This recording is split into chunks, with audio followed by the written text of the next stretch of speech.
me Jay, and rather than pre-recorded, this time we're going to live stream. So fingers crossed. Could somebody in the live chat please let me know that you can hear me or see me, if that's all right? I'm going to assume that that was a resounding yes. And I'm going to assume that I'm not going to bother introducing Jay, because if you're here, then you know who he is. But he tells me there's lots of new stuff and it's quite fast-paced, the narrative of the preservation of the Quran. So I'm going to hand him over to speak, and I'm just going to jump in with some silly questions at some stage. Then we're going to have hopefully Rob Christian come along. We're going to ask some questions to Jay that I've been given in advance.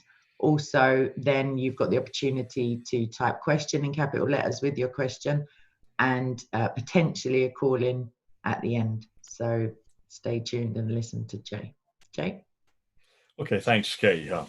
This has been a fascinating, roller coaster to 2020. 2020, I think most people will remember for the COVID and the pandemic. Maybe some of you, some of those of us here in the United States will remember it for the very contentious election that's coming up.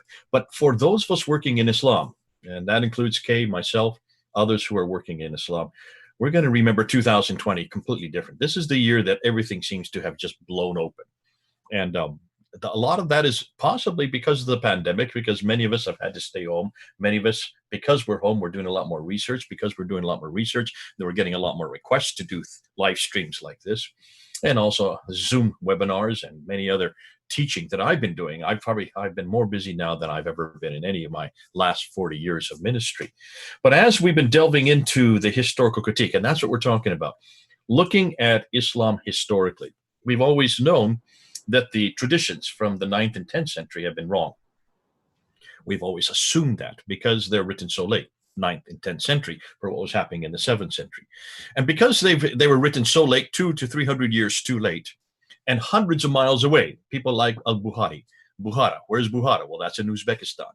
Tabari, who is the one who is first to write down the tafsir and the tahriq. Well, where is he from? Tabaristan. That's northern Iran.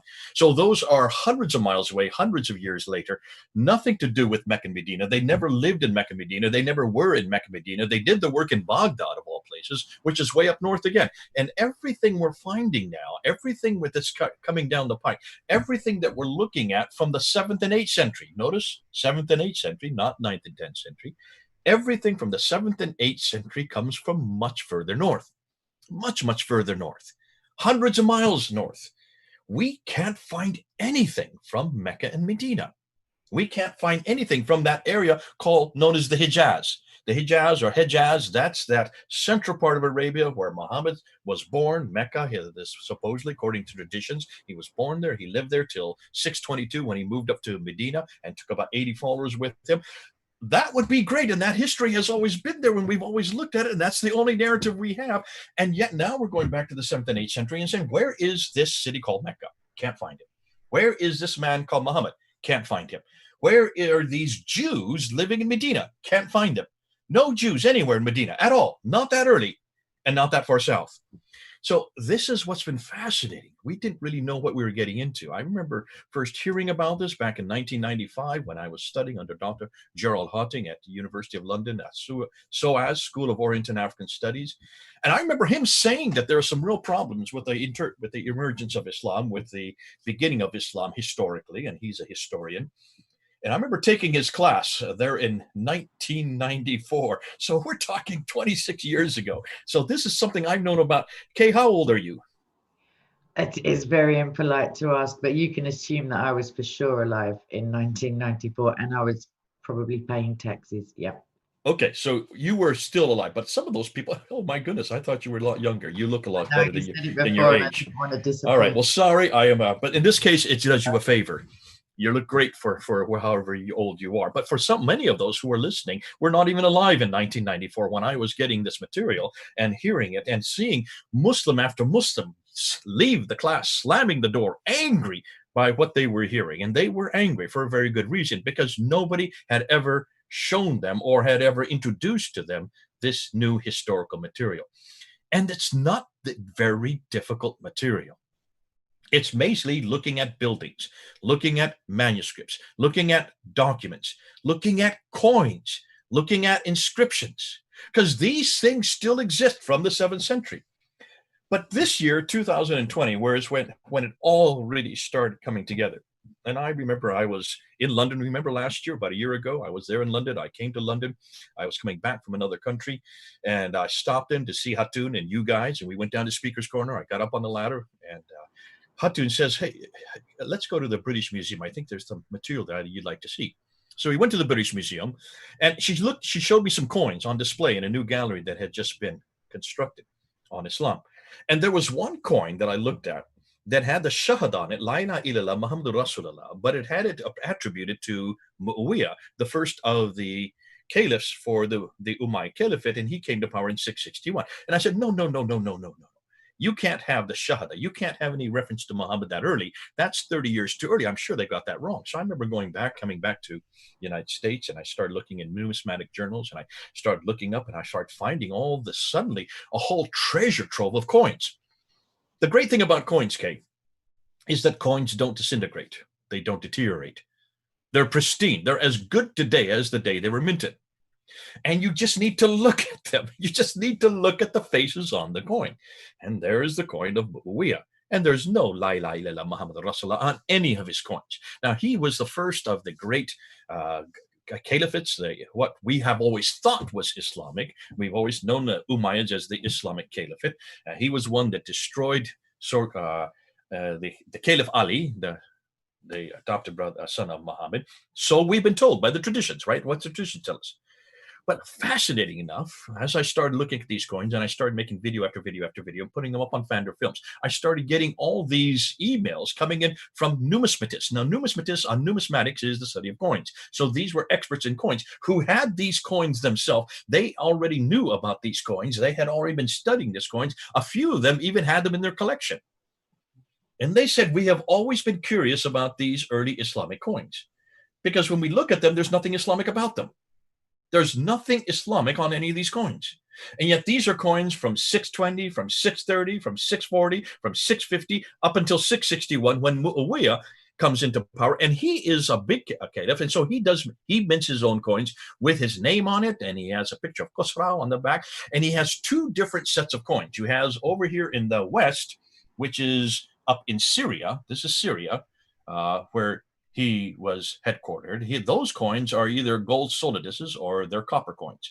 Over in the East, which is the Sassanid area, which is the Persian area, those coins are in silver, or tin. And so two completely different genre of coins, which makes sense because the Sassanians always use tin and silver, and the Byzantines use gold and they use copper. But when he looked at these coins, these no longer were Byzantine coins. These were now Arab coins. Now they're in Arabic. The language is Arabic.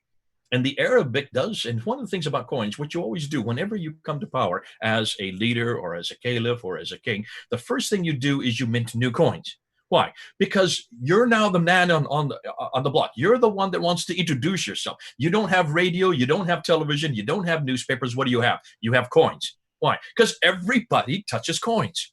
Everybody has to use them for their commerce. So you quickly go to the different mints, and you go to the mints there in Syria, and we see the mints there. They're all there. You can see where the mints are. These are well known in the 7th century. This is not something that is not historical. It is absolutely historical. We can know the names of the mints. We know where they're located. They're all in what is today Lebanon, Syria. And they start minting coins, and they put their image on it, and they always put either their name or they put a religious icon to show what religion you belong to. And then they always put the name of the mint, and they always put the denomination of the coin. Fascinating. Now, listen, I'm not an expert. At this point, because at some stage, as far as I'm not an expert on coins, although I do collect them, but just for sure not Arab ones or 7th century. But I'd assumed that Islamic Caliphate coins would have no image on them because of the prohibition, or because of the hadith or the stories, the images. Exactly. Yet so these all have images. Yeah. That's the first problem. These have images. Islam does not allow images, right? So we've been told. Who is the one that told us that there's no permission for images? The imams, the scholars. the Islamic traditions. Yeah, yeah. It's the traditions that tell us that. It's the sirah, it's the tafsir, it's the tahriq, it's the hadith that tell us that. These are the Islamic traditions that tell us everything about how Islam began. And on there, they're very clear that no images are permitted at all. This is anathema in Islam. Yet all these coins have images. And Yeah, all these coins are Arabic. yeah, you can't have any angels coming in if you've got any pictures or puppies or bells, I think. Something All along. this is something that you're now, and everything you're going to quote from me, okay, comes from the 9th and 10th century. Right. So always remember, everything, you can't do this, you can't do that. I'll ask you, where are you talking about? What? Yeah. And this is what the numismatists were saying. They were saying the same thing, just like you. They're saying, how can we interpret these coins when these are supposed to be Islamic coins? What are images doing on them? More than that, look what the images are holding. They're holding crosses, a cross in their hand and a cross above their head. How can you have a king who's a Muslim with a cross above his head and a cross in his hand, unless he's a Christian? Yeah. Now, I said to them, and I said, okay, listen, what you're trying to do, I call this the Islamic dance. You're just dancing the Islamic dance. And the Islamic dance always says, we will always do what the Muslims have told us, like you just did 5 minutes ago. Also, you can't have a dance without music, I'm afraid. And that's also haram. So I'm sorry, break your heart. The Islamic dance starts from the premise that everything we see, everything we look at, we're going to use the Islamic traditions to interpret it by and impose those traditions on everything we see. So I said to them, hold on a minute, you're numismatists, you have these coins in your possession, you're historians, because numismatics, the whole reason you're doing this is because you're looking at the history of these different ages. You've got these Islamic coins, and then you're saying these are Islamic coins, but there's nothing Islamic about them. Yeah. There's Christian coins is what you're looking at. These are Christian coins with images of people, both of which are anathema in Islam. Yeah. What's more, have you noticed that there's no reference to anything Islam? There's no reference to the Shahada, La ilaha illallah Muhammadur Rasulullah. There's no reference to Muhammad on them. There's no reference to any of the word Mecca, or there's no reference to anything of that is Quranic that we can see. There's no reference to any people called Muslims, and there's no reference to any religion called Islam on any of these coins. Those are the things that these coins should be replete with, because when you mint coins, you introduce not only yourself, you also introduce everything that's important about you. You introduce your religion, number one. We don't do that today. But back in the 7th century and the 6th and all those centuries, that was the most important thing. You represented a god or a religion or some type of ism. So that's why you would expect the coins to be replete with these references. Nothing. So I said, forget about traditions. Don't even use the tradition more. Now look at the coins anew. Just look at the coins without asking what the Islamic traditions are saying. Go ahead. Could a possible explanation be that Mohammed's fiscal policy was more of a take rather than a dish out kind of economy, so that the coins that came into circulation were purloined or stolen, basically? Okay, absolutely. And that could be well true, except that these coins are being minted in 620, 630, 640. These are not old coins. These are brand new coins with the dates on them. More than that, they also have the images of their rulers on them. And we can't find any of them that have Abu Bakr's name on them, that have Umar's name on them, nothing with Uthman's name on them, and nothing with Ali's name on them, to say nothing of Muhammad. The first 4 caliphs, we can't find any reference, not even on the inscriptions, on the rock inscriptions. These guys just don't exist anywhere historically. The only thing we know about Abu Bakr, Umar, Uthman, and Ali comes from the traditions. And I'm going to put one more caveat. Which traditions? They're all from the Abbasid era. They're all from 749 and later. That's hugely significant. You're going to see why. And I'm just putting up a big video tonight that goes through all of this. I just did a 3-hour lecture yesterday. I've whittled it down to around 2 hours. That's going to go up on Fander Films. This is going to blow everything out. This is going to be kind of I call it the quest. I've done 5 lectures on Qs. I call them the Q lectures. One is the Qibla. The next one was the coins. The third one was the Qiraat. Then there was the Qurans. Now was the quest. All beginning with Q. I know I can't spell right, so coin sounds like a Q to me, so we'll go ahead and call it a Q. But these are the 5 Q lectures. And so this was the last one. It's now going up tonight. It's going to do all of this that you're just asking. What are we going to do with the 7th century? Where is this quest for this religion called Islam, the quest for this man called Muhammad? Where is he? We can't find him. And that's what's fascinating to me. When you go back to history and starting with the coins, just look at the coins. Then you will see, okay, we're getting a completely different paradigm, a completely different idea, a completely different model of what was happening in the 7th century. And it is not pretty for Islam at all. It seems to me that some reverse engineering may have like taken place, some romanticizing, some outright, I can't use that word, fabrication, and for sure innovation. But I guess it's very similar to people writing in the 12th century about King Arthur. If you just went by the writings, you would assume it all happened in England as it's described, or in Wales. So And it yeah, gets embellished with the process. Yeah, and for this reason, if you want to ask why is it that there was even a religion called Islam created, you got to ask what and who were the ones that created it, and what was their agenda. And when you ask and look and see what their agenda was, everything has to do with politics. It is absolutely political, and it's not just political vis-a-vis theology. It's political and theological, because it's a politics that attacks Byzantine Christianity. Therefore, you have a theology that attacks everything that's important to us as Christians.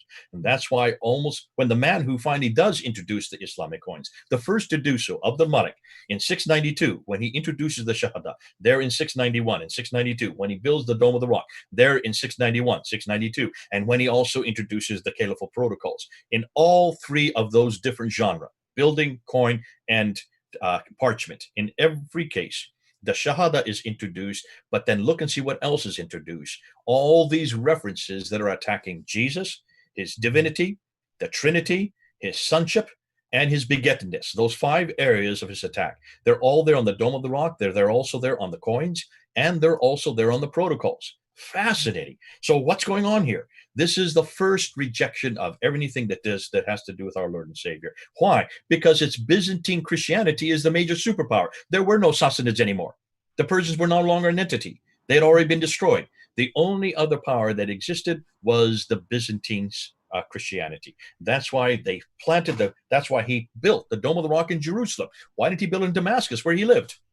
Why did he build it in Mecca? Well, there was no Mecca at that time. We can't find any reference to Mecca. Mecca did not exist that early.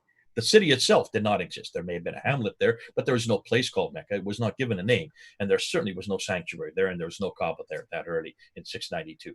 That when he puts that coin in there, when he introduces that coin in 692, Justinian II, who is the Byzantine emperor, goes to war with him, against him. And so what does he do? Abdul Malik then introduces a brand new coin in 693, and that coin has his image on it. There he is, holding a huge sword. This is an act of war with the Shahada around him, saying now that's his thumbing his note at the Byzantines. And because of that, he then basically created an entire new rebellious movement, a political movement, which was also theological. You're right, it is theological, because everybody was theological back then. And then he introduces finally that, but then he takes his image off and introduces a brand new coin in 696. And that coin now has no image. And from that time on, from 696, there are no images on any coins. So that whole problem of iconoclasm that you just brought up actually does not get introduced till 696. I was thinking yesterday, I was talking to somebody about a similar topic or related topic, but we were talking about the political parallels and pondering reasons as to why Islam seems pretty similar to maybe Marxism or communism, with the kind of baseline. There's no tiered hierarchy of, there's just the caliph, and then there's everyone goes by the same Sharia apparently. And I thought to myself that potentially, if you take it as a man-made religion, it was looking back toward the Jews rather than the Christians, because of the eventual denigration of Christ and the anti-Christian denial of the divinity of Christ. But that's the most similar. Can I just say something in respect to that idea of hierarchy? I would suggest it's just the opposite, Kay. Islam is very hierarchical. So you have Allah at the top, all right, and you have Muhammad underneath him. Then you have what we know as the Khalif. The Khalif would be the one that comes under that. Then you have the ulama. Who are the ulama? They're the religious scholars. Yeah, but you under still the ulama, the two top tiers, you no longer have, other than the. Then you have the ummah underneath. But the ummah do not, and that's why if you look at almost all the historical records, it's the ulama and it's the Khalif who control everything. Then you have the Ummah, which are the believers, but that don't stop there, under which are the Al-Kitab. And then under the Al-Kitab are the Kafiyas, which are the unbelievers, the pagans, the idolaters. So we're even in that hierarchy as well. We're higher up than the pagans, but we're just underneath the Ummah. So we're not part of the Ummah. But it's that hierarchy at the top where everything is under control. And that's why it's been fascinating. Now has been upgraded and the host is now including unlimited. That's it. Just click OK. Okay, so when this has been fascinating, because when you even see what Uthman did, what Uthman supposedly did, whoever this Uthman is that we can't find, is it now understandable why we can't find any manuscript from his period? Bingo, that makes sense now. If he didn't exist, then there's no manuscript there. And hold on a minute, there are manuscripts, and take a look and see where those manuscripts are coming to light. And they are not from the Hijaz; they're all from up further north. Now, can you understand why these suddenly come important? Do you see these books here? 1, 2, 3, 4, 5, 6, 7, 8, 9. I have 9. Hatun has 37. I just bought these in August. You can buy them. Fair enough. I'm joking. Not one of these is the same. Not one of these is the same. Each one of them is a Quran. But these don't even come into existence until 736. This guy right here. This one here that I'm pointing to. That's the first of all of these. Of the 30 official ones. Yeah. Okay, I have a question. I'm not doing the Islamic salute. I have a question. I was just wondering, so of the like the first 7th century and then later, are any of the discrepancies, so some of them I know from Speaker's Corner are just a complete different word. One dot has made it into a complete different meaning. But are any of the meanings theologically significant? Are there any? Absolutely. Just take these two right here. These two right here. This is Warsh. This is Hafs. Right. Hafs is the one that's used all over the world. This is used all over North Africa. Just these two, 5,000 differences between these two. Wow. 5,000 differences that we have found between. This is the team in Australia has found this. And when you look at the differences, you will see that I would say a third of them have theological differences. But that's not, who cares? Who cares if there's theological difference? Remember, that's not the claim. Listen, I do. I know you do. But did you notice what Muslims are saying? No, Muslims aren't saying anything about theological difference. They're saying not one word, not one letter has changed. Yeah. That's what they're claiming. And it's not they're claiming it. It's the Quran itself that claims it. In chapter 10, verse 15, no one can change the word of God. Chapter 18, verse 27, no one can change a word of the word of God. But they chapter 15, verse 9, Allah guards his word. If Allah guards his word, there's not one word, not one letter. And that's why Yusuf Qadi and Shabbat Ali have been saying for decades now, there's not one word, not one letter has been changed. So who cares about what they're theologically different or not? That's the by and by. And we can spend for the next 30 years talking about that. Even when we looked at just one of them, Al-Fadi and I looked at chapter 98, verse 6, and we looked at the theological differences. Shabbat Ali did an hour and a half video trying to dispute that. And I'm sitting there and scratching my head. It takes him an hour and a half to dispute something that's just one verse. What's he going to do with the other 93,000 that we've got? Grow old. We have got 93,000 of these differences. Is he going to sit there and do an hour and a half video for each one of them? He doesn't even looked at them before. He didn't even know that was a discrepancy until we introduced it to him. Why is it we're doing this and they're not doing this? And that's why they're saying, so confidently, there's not one word, not one letter, because we've not done the work. We've not looked at it. We don't know. We just know that there's not. Why? Because the Quran promises it. And what we're saying is, don't trust the Quran anymore. The Quran, if it has even one word different, that means their God, Allah, has not been able to preserve it. Now, we don't make this claim as Christians. No. We would never say that about the Bible. Yeah. We know that it was written by men.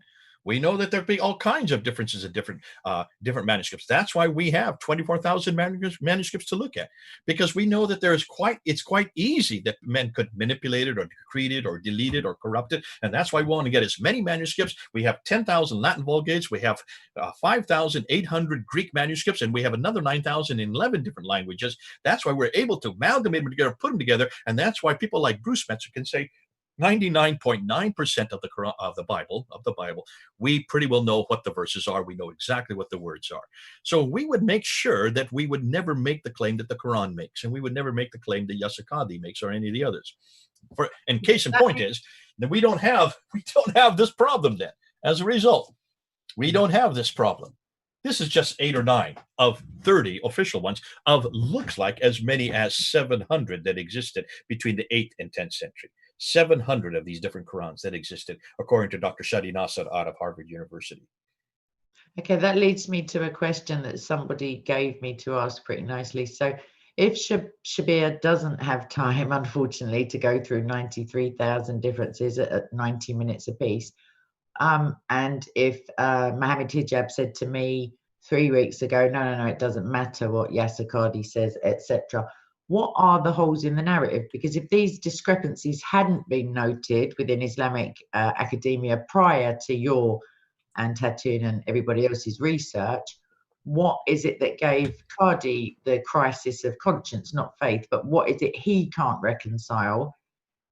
And now he's presumably has all this additional stuff to now try to reconcile, because if they're claiming that prior to that there literally were no differences because potentially they hadn't seen them, what was troubling them before? What are the holes in the narrative? Very simply, and this is the holes in the narrative that was finally answered by Yasser Qadhi after half an hour of berating by Muhammad Hijab. Finally said, I'm going to put a blank piece of paper. Which are you going to write? That's the problem right there.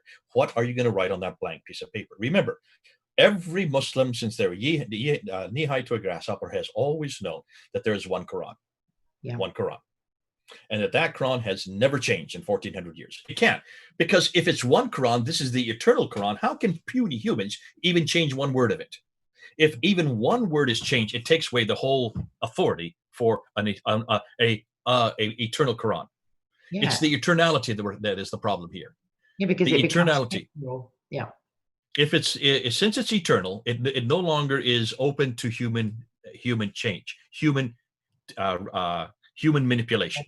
If you even intimate that there's one piece of one Quran or one word or one letter that has been changed, it takes away that eternality, it takes away that credibility, and it takes away any notion that a man named Muhammad even received it. Because if Muhammad could even do that, and Uthman could even do that, then what are we saying today that these guys in the 8th, 9th, and 10th century were able to do that with 93,000 differences in their Qurans? And why is it we even have these different names? If there was one Quran, why do we have Qalud? Why do we have Ibn Amir? Why do we have Ibn Kathir? Why do we have Kisai? Why do we have Khalaf? Why do we have Shoba? Why are these here? The fact that everyone has a different name is very clear that every one of them came to different ways of reading it. There are different ways of looking at the Quran. There are hundreds of ways of looking at the Quran, and there are hundreds of ways of reading it. And that means in every one of the times you have even one difference in reading, it's open to interpretation, which means it's open to a different theological interpretation. Innovation as well. Yeah, and Mohammed confirmed at least 2 recitations. I'm going to just welcome Rob. I see that he's joined the meeting. I sent him a link a moment ago. I'm not sure if you two have met. So, Rob, this is Jay. Jay, this Hi, Rob. is Christian. Hey, hello. God bless you. How are you? What does he look like? Where's your video? I can't see him. He doesn't. I have a hijab on like Allah. Allah doesn't show his face, so I'm also behind a hijab. So I have no idea who you are. I hope everybody is doing okay. God bless you. Thank you for allowing me to join in. You're very welcome. Are there any questions that you'd like to discuss with Jay, or is there anything you'd like to say on the preservation kerfuffle or farm? Sure. This is really an interesting topic, and we can go all kind of directions. But about the preservation of the Quran, it's funny that Muslims always claim that they have so many ahruf, and when you ask them what are the ahrufs, we will get tons of explanations. Some of them call it modes, other calls them letters. So they can't even agree what those 7 ahruf are. Literally, it means letters. But what are those letters? Nobody can say what they are. And we know that Uthman, he burned 6 of the 7. So we should have only 1. And who gave Uthman the authority to burn manuscripts? I mean, back in the old days, they used to write on bones, stones, and whatnot, animal skin. So who gave Uthman the authority to burn original manuscript? And what does it tell you when someone like Uthman, probably big chance that he did not even exist, as our brother Jay Smith said. But let's say he did exist, who gave him the authority to do so? Did Muhammad say, go burn my ahrufs? There's something fishy going on here, right? What do you want to hide? What do you want to hide? Well, I think everything you've just said the last 5 minutes comes from Al-Bukhari, volume 6, book number 61, hadith number 510. And if you look at that, that is again the 9th and 10th century. He's just quoting 9th and 10th century garbage. But this is I call it garbage because really it's so late, it's so late. But let's just unpack that, Rob, because it's fascinating. Everything that you have just is what every Muslim tells me. That's the narrative. That's the only narrative that's there. Stop and ask. In that same hadith that you just quoted, it does say why he had to do this. And it says very clearly that Hudayfa was up in Azerbaijan, battling in Azerbaijan against the Azerbaijanis. And there he came across other Muslims from Syria and from Iraq. And I assume they were from Basra and Kufa. And they went to the mosque. And when they were in the mosque, they heard the Quran being recited a different way. That's why Hudayfa comes tiddling back down to Medina and talks to Uthman, says, we cannot do what the Christians have done. Must make sure we don't have more than one Quran. We must make it in the Qurayshi dialect. We must make it in this dialect. And therefore eradicate all the other dialects. So that's the reason why he had to do that, because there was a multiplicity of Qurans being recited there at the Battle of Azerbaijan. That he does by getting Zayd ibn Thabit to come and write it out, and then he gets 3 others to help him, Alas, Zubair, and Hisham. Take a look at who Alas, Zubair, and Hisham are. Do you know who they are? They are not the ones who Muhammad told them to go to. No, so Muhammad who are they are basically people who were not really Sahaba, basically. So who are they? I have no idea who they are, to be honest with you. They are the son-in-laws of Uthman. Yes, they were married to Uthman's daughters. Yes. So they're nothing more than family members. Exactly, yeah.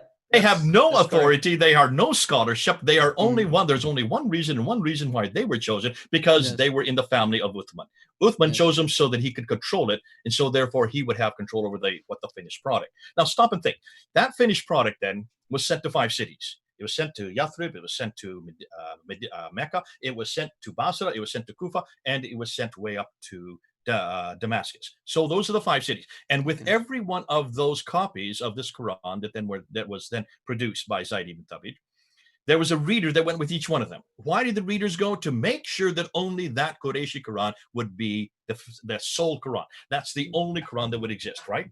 So 5 they cities, wanted to 5 standardize it, right? They wanted to standardize it. And the other ones, as we know, were all burnt. They were all destroyed. So all the other 6, as you mentioned, it probably was more than 6, because at this time, I always ask Muslims, when you say 7, what are the 7 you're talking about? They say, well, it's the 7 that Muhammad received from Jibril. I say, give me the names. And they start reciting. Guess what they recite? They start reciting Ibn Kathir. They start reciting Nafi. They start reciting Kisai. They start Asim. They start reciting these 7 of the Qira'at that were introduced in the 8th century. Have you noticed? Much too late, right? Why is it too late? What are their dates? Is it replicated It's again? 8th and 9th century. 8th and 9th century, right? So that's not Uthmanic. It's not Uthmanic. These are the one they always recite. I say, what are the 7 ahruf that you're talking about? And they say Nafi, Ibn Kathir, Ibn Abu Amir, Ibn Amir, Asim, Hamza, and Al-Qasai. Those are them. They always, and this is the same thing. Have you noticed? Yasir Qadi also recited these 7. Shabir Ali also recited these 7. I said, you cannot use these 7. These 7 don't even begin to appear until 736. Muhammad died in 632. This is 100 years later, and they continue up until 905. That's almost 300 years later. That's so the these guys didn't to be even live in the specific. same century as Muhammad. They didn't even come from the same area. Look at them. When you look at those 7, 5 of them come from Kufa, Basra, and Damascus. Only 2 of them come from the Hijaz. They don't live in the same century. They don't live in the same city. They're hundreds of miles away, and they're hundreds of years distance. No one's looking at the dates. No one's looking at a timeline.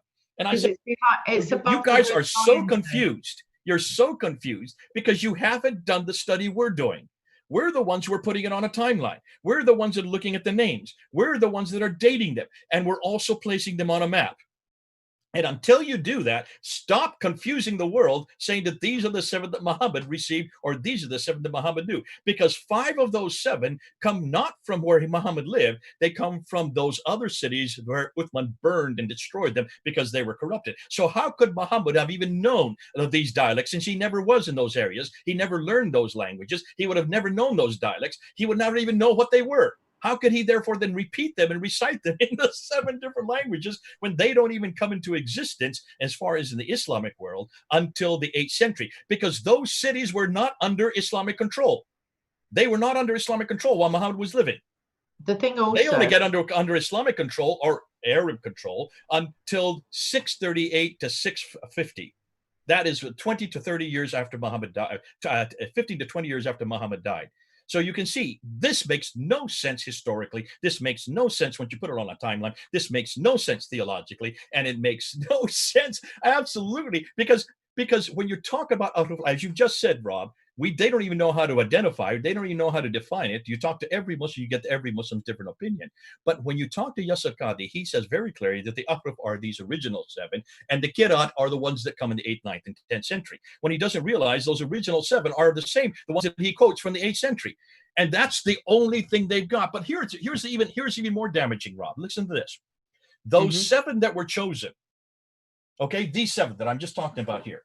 So these guys right here, these 7, who chose them? Exactly. Ibn Mujahid. When did he choose them? 936. That's the 10th century. Much too late. 300 years. Much too late. But hold on a minute. Who chose these guys over here? Because you notice, Hafs is not in these 7. You notice that? Yes. Warsh is not in these 7. but they become the best known. These are the most important ones. These are the readers. Hafs and Warsh are not here. Where are they? They're over here. They're in the other, these are the other 14. Okay? These are the 14. Each one is chosen. Who chose these? His name is Al-Shatibi. When did he die? 1388. Ooh, Wow. 1388. That's the 14th century. That's 700 years later. Hold on a minute. We've got these guys down here.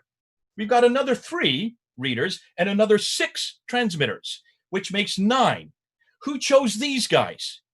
His name is Al-Jazari. When did he do that? 1429. That is the 15th century. So it takes them, that's 800 years after Muhammad. It takes them 800 years to get all 30 together. All 30 that we use as known as the authoritative Qira'at, the now 30 Qira'at are not chosen until the 15th century. That is 800 years after Muhammad. Now, why haven't we been told this before? I didn't know this before June. I didn't know this before Yasir Qadhi went public about it. I think that's potentially the problem. I think there wasn't a piece of paper big enough for him to write every single version on. So maybe you now see why Shadi Nata said, don't ask me this question. We don't talk about this in public. This is not something you must be filming me about. Come and take my class. I would like to know if anybody took his class, if Yasir Qadhi ever explained what I just explained to you. I don't know of one Muslim that has put that on a timeline, that has asked the question we're asking today. And that is, you cannot have these readings that Muhammad knew about that were only being introduced and only being chosen 800 years after the fact. Exactly. You cannot get away with that.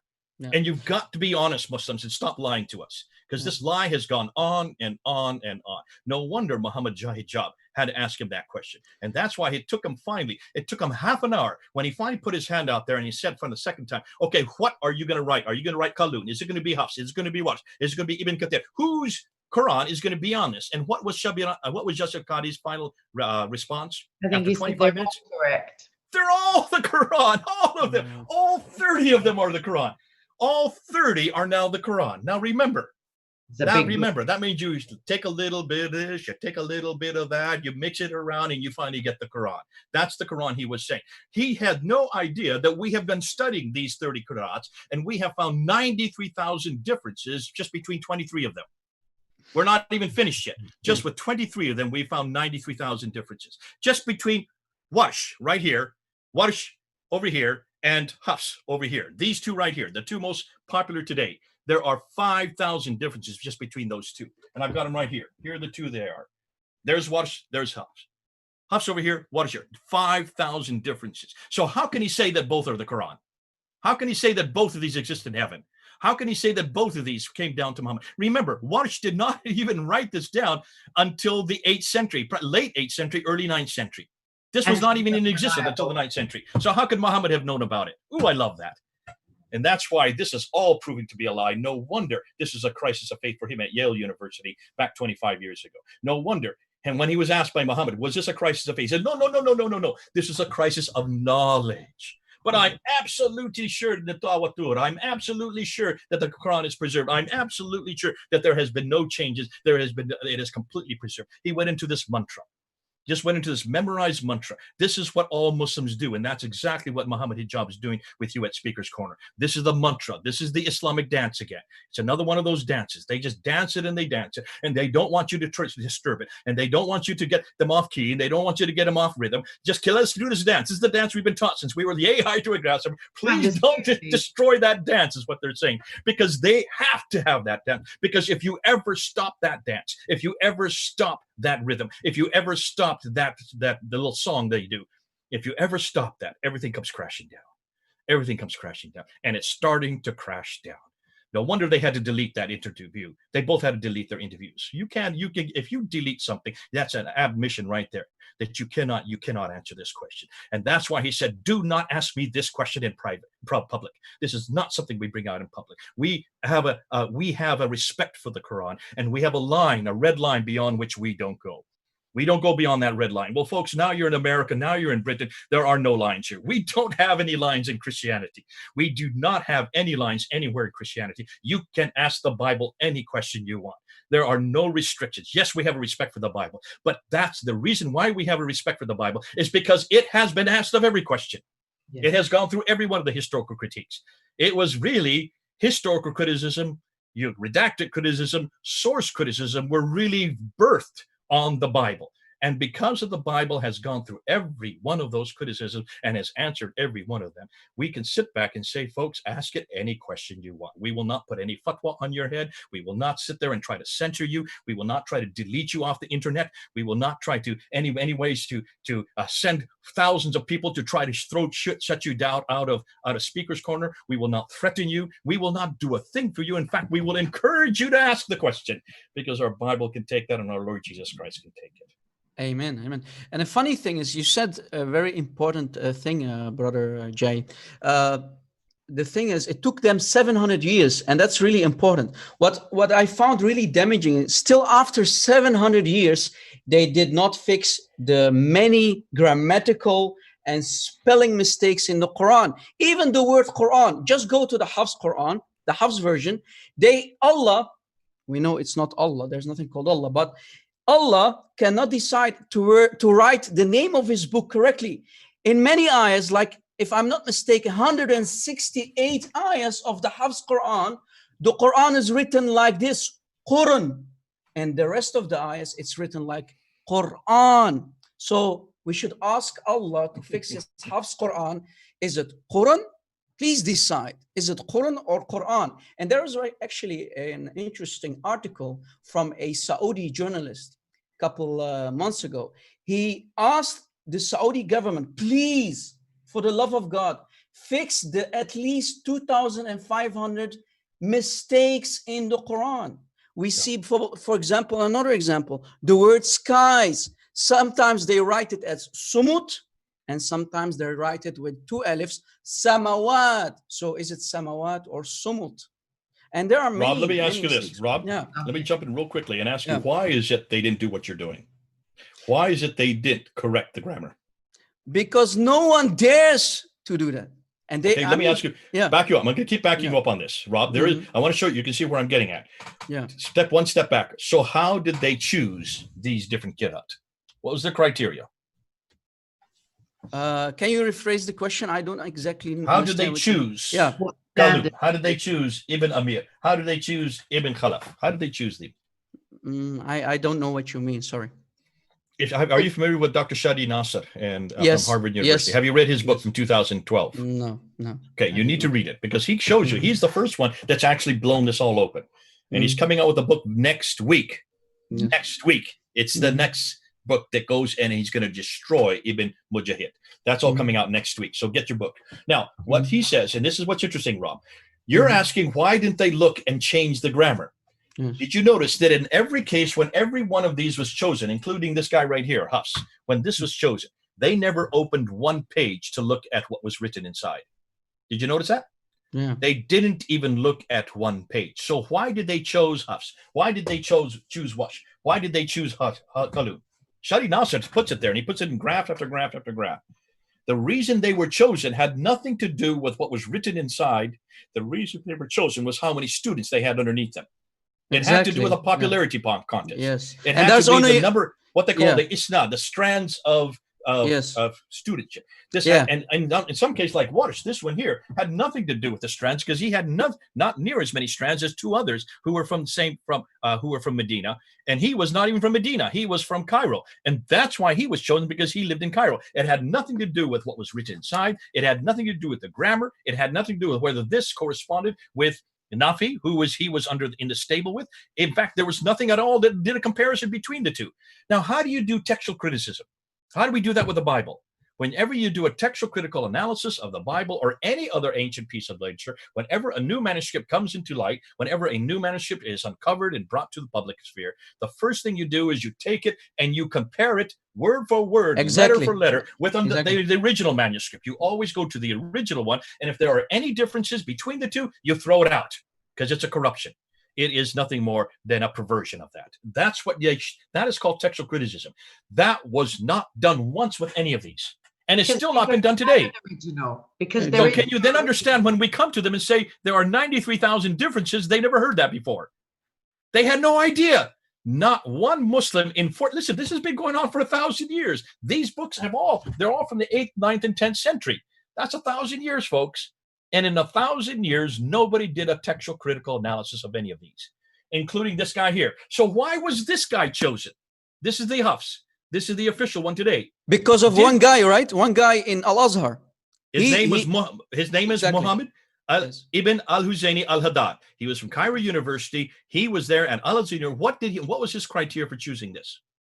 As you said, he had many students. Popularity contest. No. It wasn't reliability, Jay. That's it for had sure. nothing to do with reliability. It didn't even have nothing to do with his students, because he didn't even look at his students. What was the reason he chose it? The Ottomans had chosen it. And remember, the Ottomans were still in power theologically, not politically, but in power theologically in 1924. They were the ones that had always used it. Why did the Ottomans use it? Because of where he lived. He was from Kufa, which is the closest to where their capital was. So they chose him because he was from Kufa, which is one of the corrupted scripts, which is one of the corrupted dialects, which is the one that Uthman burned. And yet they chose it because of the fact of familiarity and because of simplicity. It had nothing to do with textual reliability. It had nothing to do with grammatical credibility. It had nothing to do with anything of authority other than the fact where he lived and the fact that he was easy to read. Exactly. And that's the problem with Muslims. They always say, Sami'na wa ata'na. We heard and we accepted, right? We heard and obey. So they don't study. They only hear what their scholars have to say, and that's it. Yeah, that's why it's so good. Can you see how easy this is for us? All of this stuff I'm telling you that I've only learned since June. It's only taken 4 months because of people like Shadi Nasser and people others who have actually unpacked it and who have actually gone through and looked at the original sources. And that's why it is so easy. None of you guys are so lucky. Listen, when I started this work 40 years ago, I had nothing that this good. We had nothing that was this visual. We had nothing that was this simple. We had nothing that actually anybody, all the people that I'm teaching, they don't know a word of Arabic. And they don't have to. You don't have to know a word of Arabic to understand textual criticism. You don't have to know a word of Arabic to look at a coin. You don't have to look at a word of Arabic to realize what a coin is saying and what an inscription is saying. You don't have to know a word of Arabic to know any of this, to realize that Islam has not done its homework. And now we're hammering it, and it looks like the Achilles heel of Islam is historical criticism. And here's the great thing about it. Everything Rob and Kay, the three of us have been talking about today. Have you noticed everything we've been talking about is as neutral as you can get? We're not, there's nothing hatred about what we're saying. There's nothing Islamophobic about what we're saying. This is straight textual criticism. This is straight historical criticism. This is called redacted criticism. This is called source criticism, going back to the sources for every one of these texts, going back and seeing what has been redacted back. These 7 that were there in the 8th century were redacted back to the 7th century without realizing that you can't do that because they're written so late. These are the kind of criticism you should be doing on any university level. This is absolutely neutral. This is not a Christian polemic. Anybody can do what we have just said in the last hour. And that's why it is open to everybody to use. Now, these kind of criticisms were created and really birthed on the Bible. They are now being applied to the Quran, and we're destroying the Quran.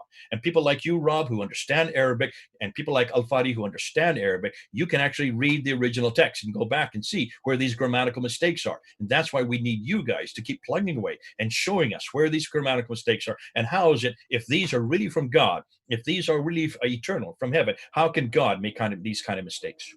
Exactly. And even if you look to the Hafs and you study it, and especially if you know the Arabic like we do, the damaging thing is when we go through the grammatical sources and whatnot, we see that Allah, or the writer of the Hafs Quran, doesn't even know the difference between the forms that are maybe female, masculine, or feminine. So some sentences, they start talking with a masculine form of words, and then suddenly in the same sentence, they are continuing with totally different.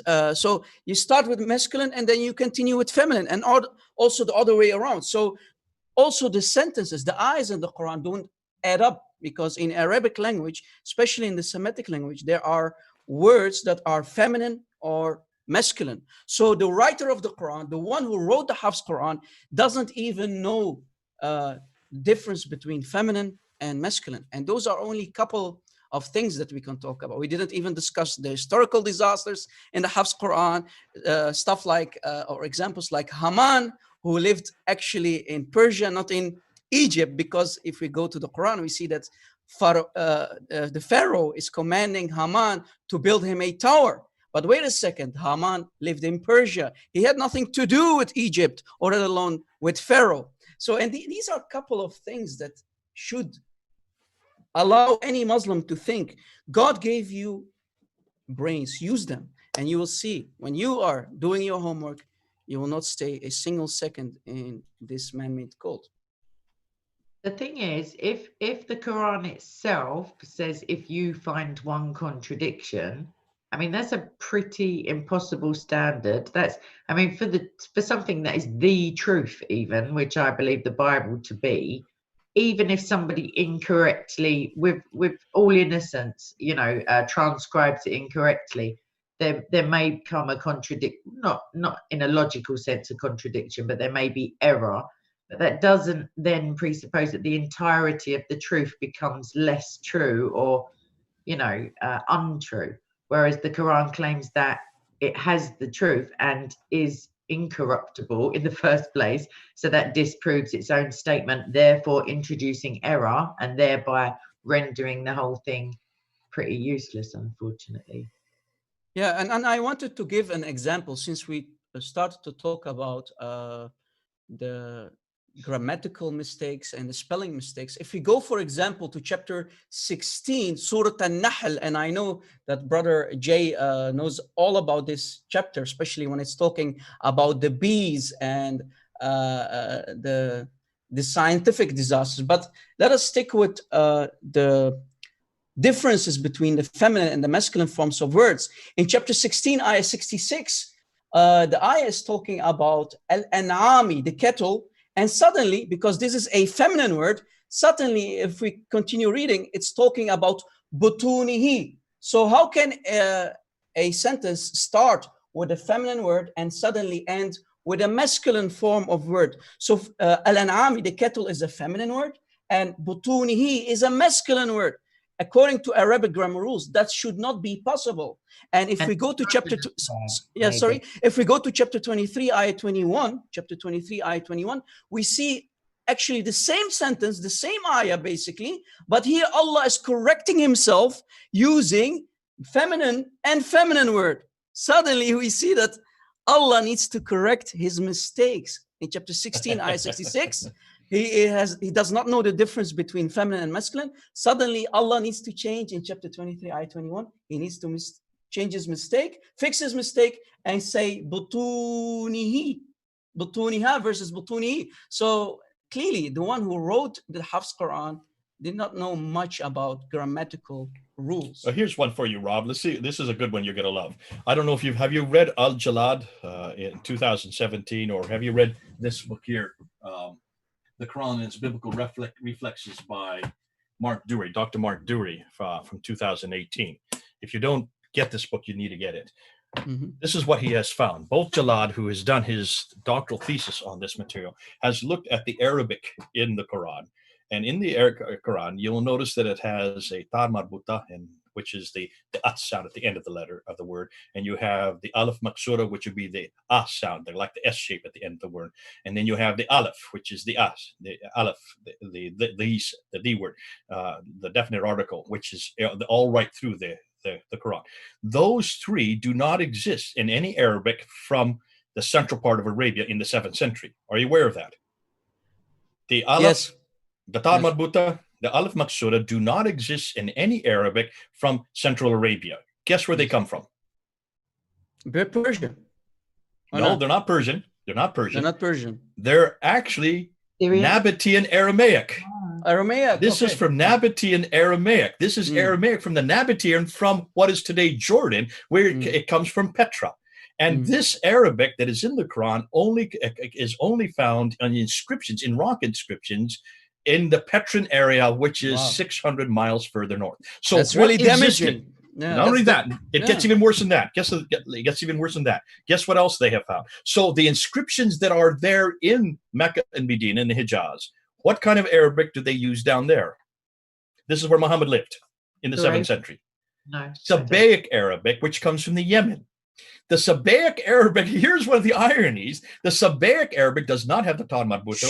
Shouldn't it be Qurayshi? Shouldn't it be Qurayshi? There is no such thing as a Qurayshi dialect. The Qurayshi dialect we now know is coming from Cyrus. It's the name for the Jews. They use the name Quraysh, which is much further north. That is from what is today Iraq. But look at the Sabaic Arabic that did exist. The Sabaic Arabic did have dots and did have vowels. Ooh, Wow. If Muhammad had received the Quran from Mecca or Medina, he would have used Sabaic Arabic. Uthman would have written it in Sabaic Arabic. There is no such thing as an Uthmanic dialect. That didn't even exist in the 7th century. It would have been the Sabaic dialect, and there would have not been any problems with the Qiraat. We would not have had any Qiraats. Exactly. So what you're saying... None of this would have been existed because they had already had the dots and vowels. They used the wrong Arabic. They used a very nascent form of Arabic that was coming out of Arabic Aramaic, that was coming out of Aramaic way up north, and that proves that whoever wrote the Quran, the original Quran, lived up there and did not live in the Hijaz. Ooh, I love it. Sorry, Exactly. Are you saying the original person who didn't live above his throne and just popped down every while to hear the president? That's outrageous, Jay. This has just come out since 2018. And for an Arab Muslim, for an Arabic-speaking Muslim, you need to know this, Rob. This is great stuff because this is right up your alley. Because you can say it much more authoritatively than I can say it. Because coming from an Arab speaker, you will understand that the significance of these are all these are all the last letters of a word. Yeah, no, this is they have these certain what they call grammatical functions, because you cannot have an aleph at the very end, so you have to have this S shape instead. So that's why these are things that are only unique to Aramaic. They are not at all in existence in the 7th century that far south, proving that everything we now know about Islam comes from up north and none of it comes from the south. Yeah, funny thing that you mentioned Aramaic. I'm also an Aramaic speaker, and even the word Quran is not an Arabic word. The Quran is an Aramaic word. Let me give you an example. Quryono or Quryana depends on the dialect, if it's Eastern or Western Aramaic dialect. It's Quryono or Quryanat Faulus Shliho. That means the message or the book of the Apostle Paul. Did you catch it? Quryono, Quryana at Faulus Shliho. Faulus means Paul, Paulus, right? Bolus in the Arabic. So even the word Quran is borrowed from the Aramaic, and this is damaging. Bob, you need to read this book. I highly recommend you get it. It's called The Quran and Its Biblical Reflexes by Dr. Mark Dury. Now, Dr. Mark Dury has 2 different doctorates. He has a doctorate in linguistics. That's why he's such a great linguist. And he also has a doctorate in Islamics. So he both knows Islam and linguistics. And I've never seen anybody that understands the problems, the grammatical difficulties, and the difficulties with the Arabic as much as he does. It's only been out 2 years. Go get it. Put it in your library and read it, and then start using it, because it is such easy material to use. Exactly. Maybe everybody here should check it out. Yes, but you can understand since you know Aramaic. Yeah, yeah. That's Right. Listen, I'm going to have to go. I can't stay Yeah. much longer because I've got I'm another just live stream coming up. saying, for people in the live chat, if you want to type out a question for either Jay or Rob or myself, but I'm nothing to do with Arabic, or there may be chances for a quick call in if you want to catch Jay before he goes up. I think we'll probably only go for another maybe 20 minutes or so, depending on I can go for about another 10 minutes. All right, excellent. So one of our excuse me, one of our admins hopefully is listening to me at the moment, and we'll post the Skype link. And other than that, you can just type question in capital letters, and I'm just going to have a look at the live chat now. So in the meantime, Rob, what was your live stream on today? What were you speaking about earlier without wanting to bore you, like to repeat yourself? well. I started actually yesterday, and I continued with refuting the Muslim apologist of today. And the funny thing is, and Jays knows this very well, Muslims, especially the Muslim apologists, with the standard holes in the narrative, they've become so desperate, it's unbelievable. I caught a Muslim, and it seems that he's one of the best Muslim apologists out there. He had a debate with a Christian, and a new upcoming Christian apologist. And I was just going through videos on YouTube, and I was so shocked. You know, they were talking about the Quran, and the question was, can you tell me if Allah is a father to mankind? Is he father to mankind like the God of Abraham, Isaac, and Jacob? I mean, go to the Old Testament. You will see how many prophets. Go to the book of Deuteronomy, Isaiah. You see that God is called father of the Israelites, father to mankind. But the question was, is Allah the same God? Is he father? And you know what the Muslim response was? Yes. We can say that Allah is a father. That's a lie from hell. If you say that Allah is father of mankind, yeah. If you say that Allah is a father of mankind, that means you are already out of Islam. But what did he do? He, since he knew that the Christian doesn't speak Arabic, he quoted the Lord's Prayer. I kid you not.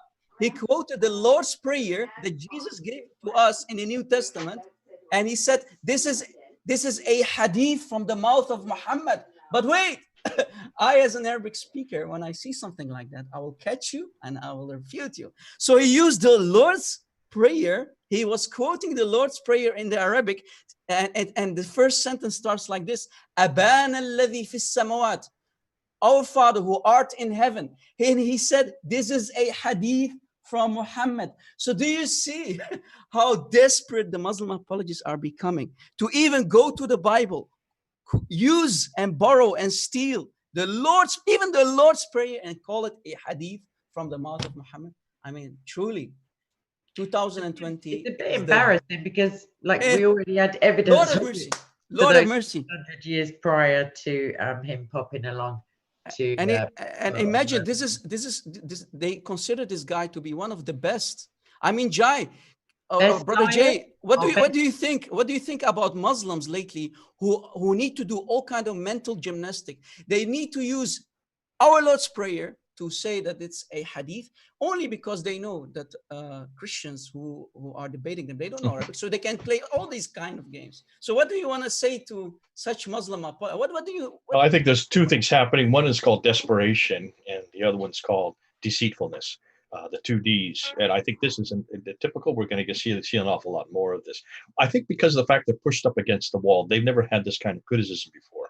They've never really had anybody criticize them. And remember, even in their own locales, in their own areas, nobody is permitted to be critical on this level.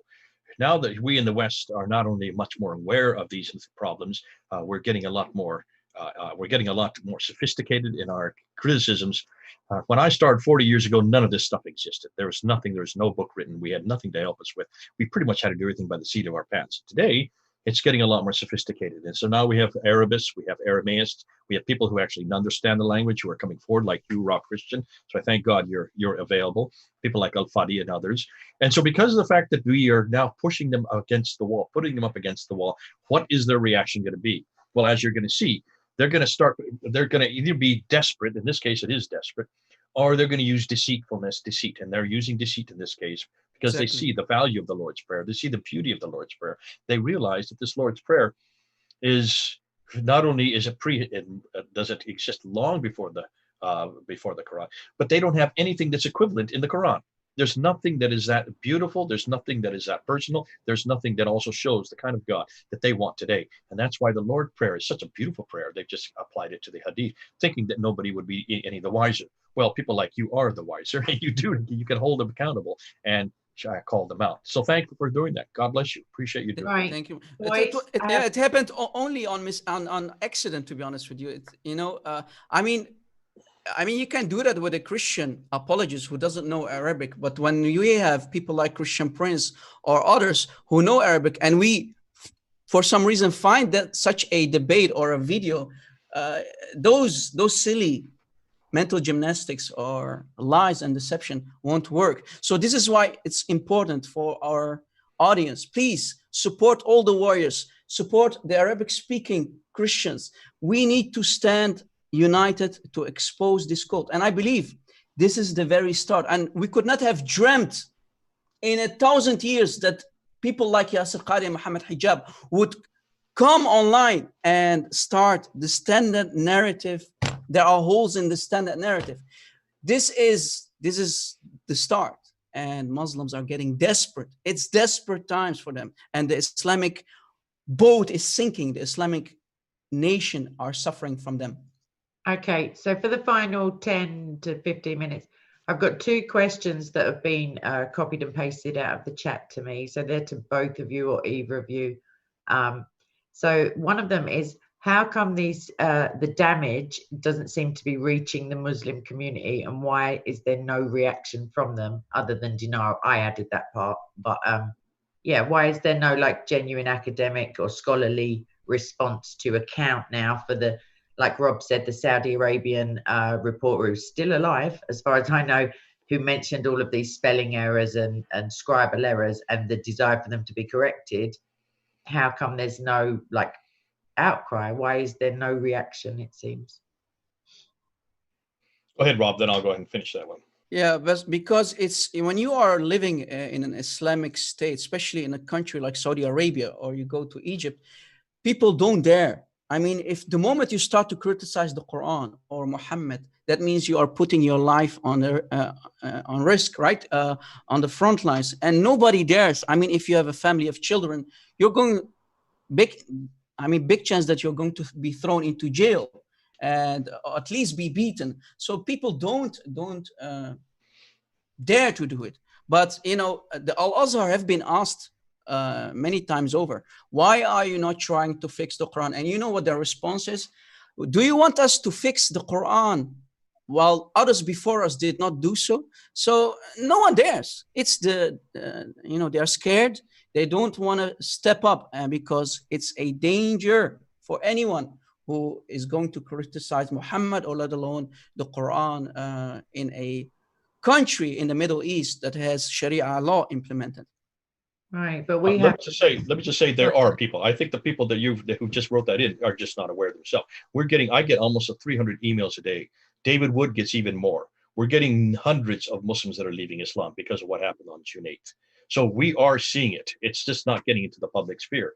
And the reason why is, as Rob said, if you are gonna give up Islam, and if you realize that it's been a lie all your life, and you've always had these questions, and with the emails that I'm getting and people that are posting to me, you can see a recurring thing. I always knew there was a problem. I always had a hunch. I just didn't know how bad it was until you came up with this video, or I saw that video, or I heard that interview, or I saw how you and David unpacked it. And now they're saying, now it all makes sense. Now it all makes sense. The problem is, a lot of these emails, they haven't come home. I want to bring them home. I'm not interested in just destroying the Quran. I'm not just interested in destroying Muhammad. I want to make sure they come back to the Bible, and I want to make sure they come back to Jesus Christ. Amen to that. That's why. So we're only halfway there. We're only halfway there. But for the person who wrote this, they're not aware of this because they're not getting these kind of emails. If nothing had happened, why is it they had to delete those off the internet? What was the reason they had to delete both of them had to delete that interview? Because hundreds upon hundreds upon hundreds of Muslims were yelling at them, were shouting at them, were saying, you are going to be held responsible for our salvation now in the judgment day. And you're going to be held responsible for many of us leaving Islam because of that interview. If one little interview, just a 25 minutes of an hour and 45-minute interview, if one 25-minute interview can do that much damage on the internet, Exactly. that hundreds of Muslims have now left Islam, and it could be the thousands. Yes. I would suggest that we're going to be seeing the fallout from just that interview for years to come. And in years to come, there are going to be hundreds upon hundreds of Muslims that even that person who wrote that question will have met and said it was because of what happened in 2020. It was because of that interview. And see, remember that interview, it only would have happened because we held up those 26 Qurans in 2016 at Speaker's Corner and filmed it. Had it not been for Hatun, who actually collected those Qurans, who went to those 3 countries, collected 26 of them, and had we not held them up so the whole world could see, the world will not know about this. And this is why I'm saying, those of us who are on the front edge, who are actually confronting Islam, we need to make sure that we go public with everything we know. We need to make sure that we use YouTube. Thank God for what you're doing, Kay. Thank God for what you're doing, Rob. You're doing the right thing. You're taking it public. You're forcing it onto the Muslims. You're forcing the world to see it, because until the world sees just how hopeless Islam is, how hopeless the Quran is, how hopeless Muhammad is, how hopeless the whole edifice of Islam is, and how easily it is now crashing and starting to crack. It's still cracked. It hasn't crashed yet. And that's what everybody wants. Why is it crashed? Listen, it takes a while for this to get down into the madrasas. Once it gets into the madrasas, it then gets it into the mosque. Once it gets into the mosque, it gets it down onto the carpets. Once it gets it on the carpets where the ummah are, you're going to see not just hundreds, not thousands, but millions who are going to be leaving Islam. So expect that to happen. It is just beginning. This is just the beginning of the crack in the dam. The dam is going to explode. And once that happens, we need you there to pick up the pieces and bring them home. Exactly, brother Jay. The thing is, we should also not forget about the quote that a couple months ago, or I think it's even longer than that, Bilal Phillips, Imam Bilal Phillips from Canada, he said, and I quote, "It's coming. It's going to knock us over. It's going to be like a tsunami, an avalanche of apostates." So they know it's coming. They know that the Islamic boat is sinking. The ummah is drowning. They know it's coming, but they can't do anything about it because of our videos, because of the many Christian apologists who can cross the red line, which Muslims, as you said, cannot. So these are very, very, very interesting time. And Deus vult, Lord willing, it's coming. It's coming. And right. Muslims cannot do anything about it. To both of you, and this could be your final question, Jay, if you have to shoot off. It says, could you ask Jay and Rob what they would like to say to those sincere Muslims that may have realized now that they have been lied to? I would suggest them to come and watch our live shows. We do live shows almost every week. And if you have questions, you can call us live. Please don't hold back. We're not going to bite, and we are there to answer questions. I mean, I know Arabic. I can read the Quran in Arabic, and I don't need any translation, which 9 out of times is nothing but deception. I mean, just for example, chapter 66, ayah 12, the word that is used there is farjiha, the private part of Mary, but all the pick any translation, they will talk about chastity. Wait a second, what has chastity to do with a female part, right? And so these people, and unfortunately, more than 75% of the Muslim ummah, the Muslim nation, they don't know Arabic, and they are dependent on the lies and deception of their shuyukh, of their scholars and imams. And we know the imams are the ones who are keeping Islam alive. Like I said, Muslims always have said, "Sami'na wa ata'na." We heard and we obeyed. They don't ask questions. Well, Muhammad told them not to as well. Or someone said that Muhammad said, "Don't ask questions." Jay, what would you say to sincere Muslims who may now be feeling pretty insecure about a truth that they thought they adhered to? Okay, I think for those Muslims who are sincere, and I know that many of them I'm not talking to right now, you are sincere. You really do want to know the truth. Listen, what we're finding out about your book, the Quran, is pretty much damaging. It's damaging it not only irreparably, but there is no other recourse. You're going to have to leave this book. It is written by men. It is manipulated by men. It has been corrupted by men. It has been changed and it been canonized 5 different times, 5 different canons, and finally it was canonized for the final time less than 100 years ago. Now, that doesn't mean that you need to give up on God's word. Please don't give up on God's word. This is just the wrong word. Come on back to the real revelation. This is the one you need to come home to. Don't give up, for heaven's sakes. Listen, the God behind this book, I don't know anybody that really loves the God behind this book. This God doesn't do a thing for you. He doesn't come to earth, is incapable of coming to earth. He didn't die on the cross. He didn't die for you. He did nothing for your sins. He just tells you to all these rules and regulations. He is incapable of ever having a relationship with you. Whereas the God of this book, he not only has a relationship with you, he wants a relationship with you. He did die for you. He did come to earth. He did rise again. He did destroy death. And he's still waiting for you to come home. And all you need to do is just say, simply, I believe in you. I believe in your death and resurrection. Please, please take me home with you. So for heaven's sakes, give up this book. Come back to the bigger, the better book. This is the Literally, smaller for book. heaven's sake. Forget about this God. Come back to the bigger and better God. Forget about Issa in this Quran. Come back to Jesus Christ, because he is the one that's waiting for you. Brother Jai, I see that your Bible is bigger than the Quran. What's it's the always reason? kept bigger for a reason. Beautiful, beautiful. All right. What I would say to sincere Muslims is I genuinely don't want to have former Muslim atheists running around, because from a Christian point of view and what Christ tells us, you're still in big trouble, as it were. So what I'd like you to do is in the privacy of your own home, and like no big displays in the street, because your safety may be at risk, and just, no one's supposed to make big displays. Just say a sincere prayer for God. I wouldn't say Allah, for God to reveal the truth to you. And he can do that in a multitude of ways. He can make it very subtle. It can feel like things get pretty dark for a little while, because of course the enemy doesn't want you to come to the light or the truth. But please do, just with a sincere and penitent heart. So please do be sorry for the sins that you've committed, and just ask in all earnestness for the creator of the entire universe to reveal himself to you, and that is Jesus Christ. And then you will for sure see a difference, or the truth will be proven to you, and all of heaven will celebrate when you come. That's what I'd say. God bless you. Thanks so much, Kay. This has been fun. Thanks, Ned, Right. I think we're going to wrap meeting up you, Rob. anyway. Yeah. Thank you. Maybe, Lord willing, we can do more live shows in the future. This was really interesting. Thank you for allowing me to be here. Thanks to the Lord. I want to also ask our Lord and Savior Jesus Christ to bless the audience, bless all the warriors, and we need to stand united as Christian apologists to expose this cult, this man-made cult, as our brother Jay said. We need to do something about it, and this is the start. This is the start. Lord willing, Deus vult, this is not going to be the end. By the way, guys, support. Oh, Deus vult.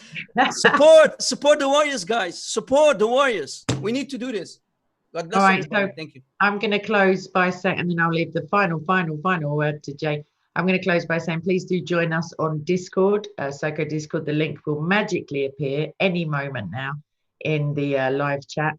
Please come and see us on Parler. Subscribe to Fanda Films, also to Rob Christian, that's the name of the channel, also to K Sogo Films. I'd like to thank the anonymous person who has hosted this meeting for us. God bless you, sir. Thank you very much for staying awake this late. And God bless everybody in the live chat. And Christians, please do stop attacking each other. We've got enough persecution coming from godlessness and other major worldviews.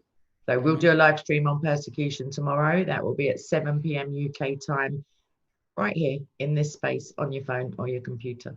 So Jay, last words. Thank you very much. I think you've done it, man. You've done a great way of wrapping it up. And I want to just say to all those who've tuned in, thanks for tuning in. We're not here to be hatred. We have not said anything that's hatred today. We're certainly not Islamophobes. We actually love Muslims. Why would I spend 40 years if I didn't love you all? And I want to bring you home. I want to make sure you come home to the Lord Jesus Christ. Come on home to what I found. the peace and understanding that only Christ can give you. You can have that right now. There's no reason to get stuck up with all these rules, regulations, and all these platitudes that you have as a Muslim to a God who can't even enter time and space, a God who's done nothing for you. You don't have to worry about that God. Come and do to the God who's done everything for me, and he's done everything for you. He died and rose again, which means you can be with him forever, walking and talking in the cool of the day, just like Adam and Eve, but even better. And I'd love to be with you as well. We'll be with each other for eternity. Isn't that great? What a panoply of many different cultures, many different, and you might even get a word in. Yeah, there we go. God bless you. This is Jay, over and out. All right, take care. And whoever's hosting this can now end the show, and God bless everybody. God bless everybody. Thank you. Bye. And then